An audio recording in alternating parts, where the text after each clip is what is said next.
Alright, what's going on, guys? Trev back again, here to bring you another video. This one's going to be doing a quick video giving my thoughts on the two new promos for The Walking Dead Season 6, Episode 1, still currently unnamed, including the We Are One promo.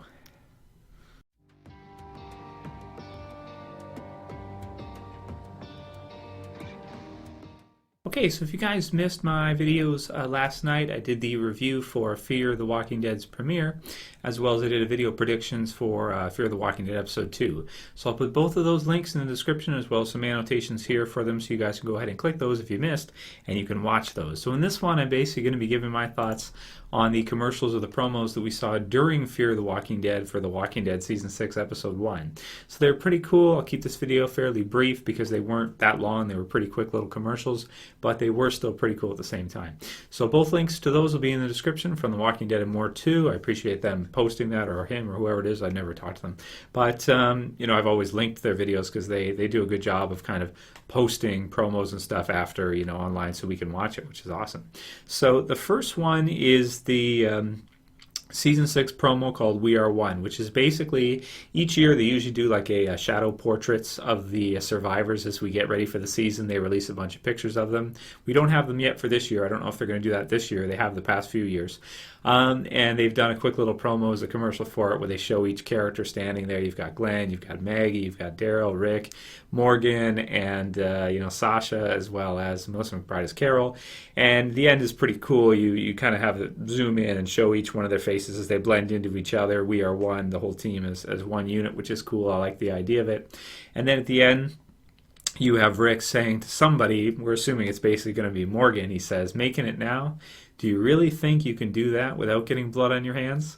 So it's pretty cool. I assume it's taken from a scene in Season 6 where you have Rick and Morgan, probably earlier on, maybe even the premiere, discussing how they handle other survivors out there. Rick, of course, facing, or have faced, the governor, have faced the termites or the Terminus crew, Joe and the Claim group. I mean, look at all the different people they've faced over time. Even Shane, So he's been through the ringer in terms of other survivors. He's had a tough time with other survivors running into so many groups that are, pretty strong and giving them a good run for their money. Governor killing Herschel and a lot of deaths along the way. So, at this point in time, it's his philosophy that if you really want to survive from here on out at this time, you do have to kill. There's no way around it. You can't just let people walk away. You can't just do that. You will have to kill. You won't have a choice. And for the most part, I think I have to agree with them. I think one way or another, you do have to defend yourself. And in a zombie apocalypse, everything is totally lawless. If you break out into a war, or with another group like Woodbury with the governor versus the prison, or the termites in that with what happens at Terminus, you can't just let these people go. If they're tracking you, or they're coming after you, or whatever's happening, you don't really have much of a choice. Like the wolves, I think they're going to, later on this season, we're going to see the two that Morgan allowed to live after he had beaten them. I'm sure we're going to see them come back. Will they kill somebody as part of that, of them coming back and, joining with the rest of the Wolves group and attacking? I think we probably will. So I think Rick is correct here, as kind of morbid as it is, that you do have to kill to survive. You have to, if you want to survive, you got to fight for it. It's like back in season 2 with the Shane speech and all that, right? If you want to survive, you got to fight for it. Pretty much dead already. And it's true. And I think Rick is correct about that. So we'll see how Morgan kind of, how they rub off each other and how they both change. Maybe Morgan can bring Rick back a little bit from being so cold, so he won't be as beating up Aaron and stuff and other groups like that, when he didn't necessarily need to do that in that case. He didn't know that Aaron was telling the truth, but he actually ended up being, it sounded too good to be true, but so did Terminus. So it sounds like maybe Morgan will be able to bring back Rick a little bit, but then Rick may actually, and what happens with them in Season 6 with the Wolves and that, Morgan may have to come a little bit more his side. So somewhere in the middle is probably the best place to be. But definitely being careful is not a bad idea too. And what Aaron brought to the group in Season 5 seemed pretty unrealistic at the time. So you can see that Rick wouldn't buy it anyway after what happened with Terminus and the termites, the hunters, so to speak. So yeah, so there's my thoughts on the first one. It's a pretty cool little promo. The second one is Abraham and Sasha. in a car. They're driving. This was shown right at the beginning of Fear the Walking Dead. Pretty hard to miss it if you watch Fear the Walking Dead. And here are the lines. You have Abraham says to Sasha, he says, "You good?" And then, "Yeah, I'm tired." And then he asks her, "You're not gonna," or he says, "You're not gonna go buck wild with the breath impaired." Some of the zombies or something go crazy. What are they gonna do? And hard to say. Zombie. Okay, so what are they going to do as part of it? They seem to be there wherever that is.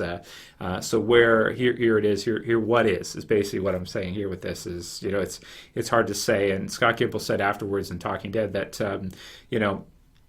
it's a scene that they chose to show us because it's one that we can't really derive anything from it. Where are they going? What are the possibilities here? Let's look at them. So we're here, whatever they're doing, maybe are they intercepting a zombie herd? Are they attacking the wolves camp? Or are they doing something like that, going on a run?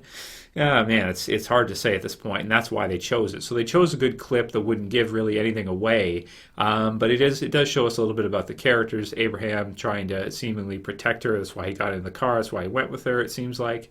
And then Sasha at the same time, him worried that she's going to go crazy again, and him knowing about her kind of going nuts and taking out her anger and aggression on the zombies around.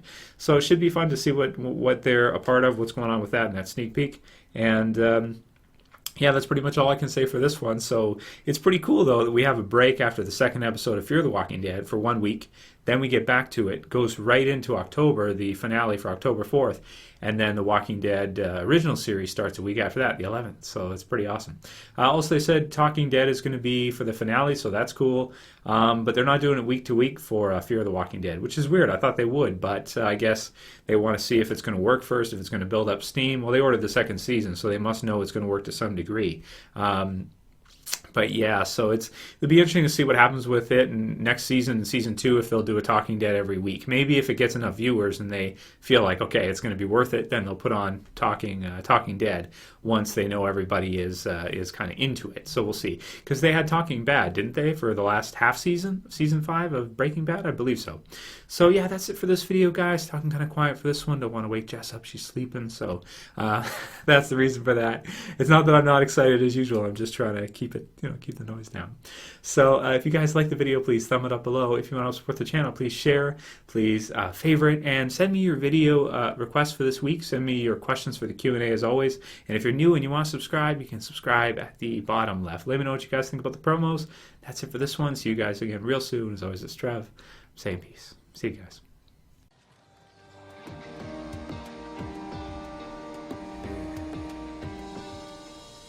Yeah.